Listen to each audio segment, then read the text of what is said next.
everyone, welcome back to my channel. Kembali lagi dengan aku Lauren Tias.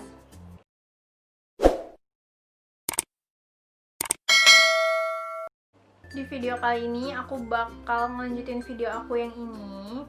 Jadi aku setelah lepas dari klinik Inasas yang keempat kalinya, dan aku pakai Golden Viera dan aku pakai MS Glow. Jadi aku disuruh ke dokter spesialis kulit dan aku disuruh periksa itu gimana kulit aku tuh sebenarnya ada yang alergi atau ada yang nggak cocok. Jadi aku langsung pergi deh ke dokter spesialis kulit. Dokter spesialis kulit ini juga aku direkomendasiin sama bos aku sendiri, karena ya mungkin aku di sisi lain udah ngeluh juga sama kulit muka aku yang udah merah-merah banget sama kulit aku, terus dia juga gatal-gatal banget. Jadi aku nggak tahu lagi mau pakai apa, dan aku udah sampai balik ke dia, terus dia kayak ini bukan apa nih, ada yang lain nih gitu. Jadi udah aku disuruh ke dokter spesialis kulit. Nah, kenapa aku mau? Jadi aku ngerasa kayak aku nggak pernah separah ini jerawatnya, dan aku nggak pernah juga ngerasain gatal-gatal. Jadi karena aku ngerasain gatal-gatal, ini pasti udah ada yang aneh gitu.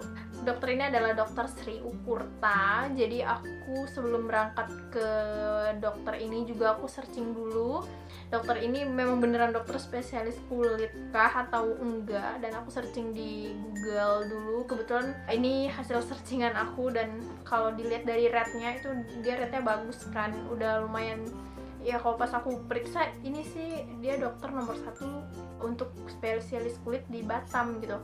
Ya aku nggak ngerti nih sistem aku yang salah atau gimana, aku searchingnya gitu. Sebelum aku berangkat emang bosku bilang kalau di sini prakteknya dia di Sentral Sukajadi. Nah, jadi untuk tempat jangan ngarap seperti klinik kecantikan yang cantik gitu tempatnya. Tempatnya biasa aja di ruko gitu ya, tapi dia prakteknya pagi di rumah sakit Elizabeth dan malam di rumah sakit Harapan Bunda. Dia praktek buka di tempat dia sendiri itu di siang hari, itu di Sentral Sukajadi. Nah, jadi aku langsung pilih ke tempat prakteknya aja karena siang hari, karena pagi kerja dan malam juga kayak udah malam, ya udah deh kayak ya aku malas aja. Aku sempetin di siang hari buat aku coba konsultasi dulu sebelum aku ngelakuin pakai krim atau apalah yang dikasih dia. Jadi aku coba konsultasi, dan ternyata dokternya baik banget, sabar banget, dan jelasin sedetail mungkin aku itu kenapa. Jadi kenapa muka aku itu sampai merah-merah gitu sebenarnya. Yang pertama, aku salah saat melepaskan itu nggak pelan-pelan, jadi langsung blek, berhenti, blek, pakai yang baru gitu. Itu salah, itu yang pertama.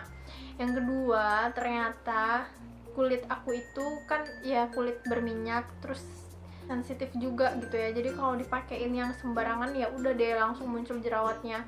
Ya kena debu dikit ya mungkin ya, kalau nggak langsung cepat dicuci tuh langsung tumbuh jerawat gitu ya, karena sesensitif itu. Dan kebetulan aku juga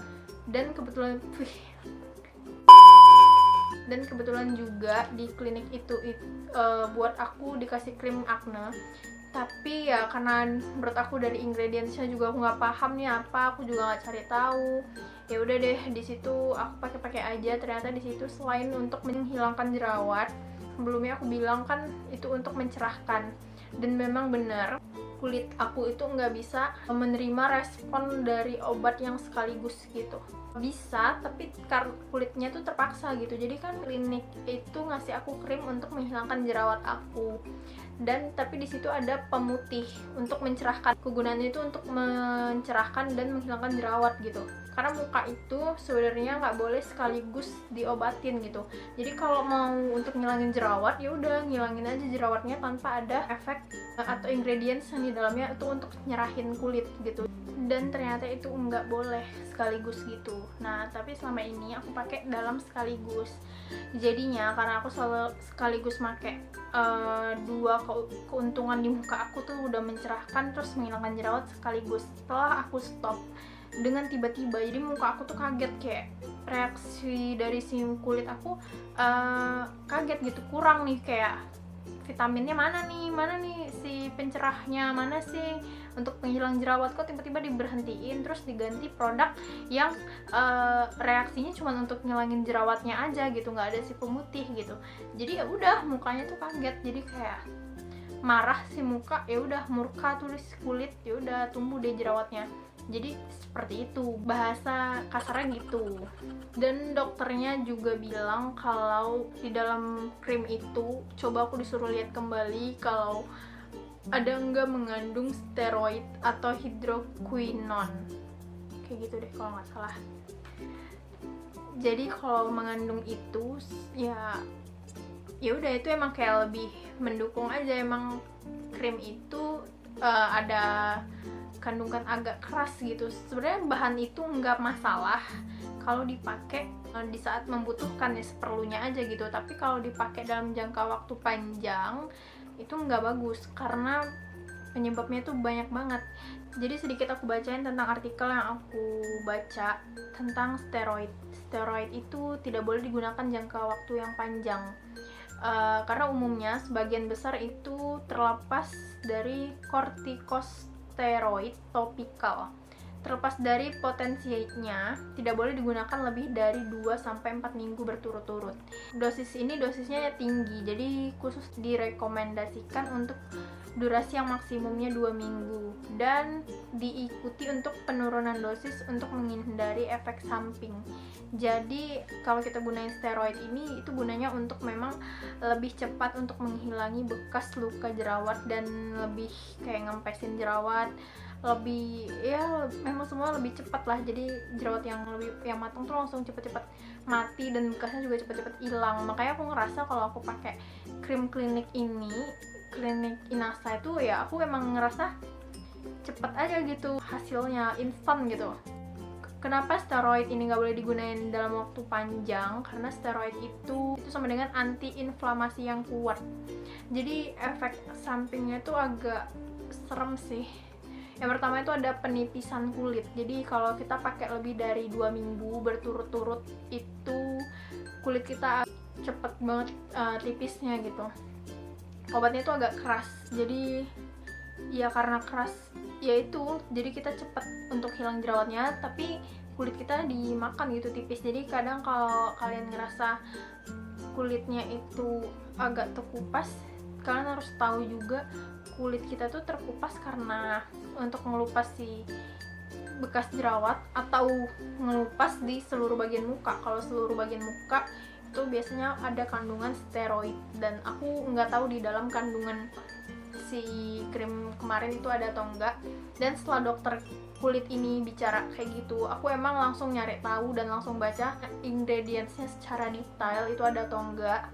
Jadi sebelum aku ke rumah dan aku baca ingredientsnya, dokter kulit ini ngomong kalau gini, nggak semua bahan yang ada di ingredients yang ada di krim tersebut itu bakal ditulis secara detail satu persatu bahannya ya Dek. Dia manggil aku Dek karena kalau ditulis secara satu-satu dan kita sebagai konsumen itu pintar dan ngecek, itu bahkan tidak akan menggunakan krim itu gitu.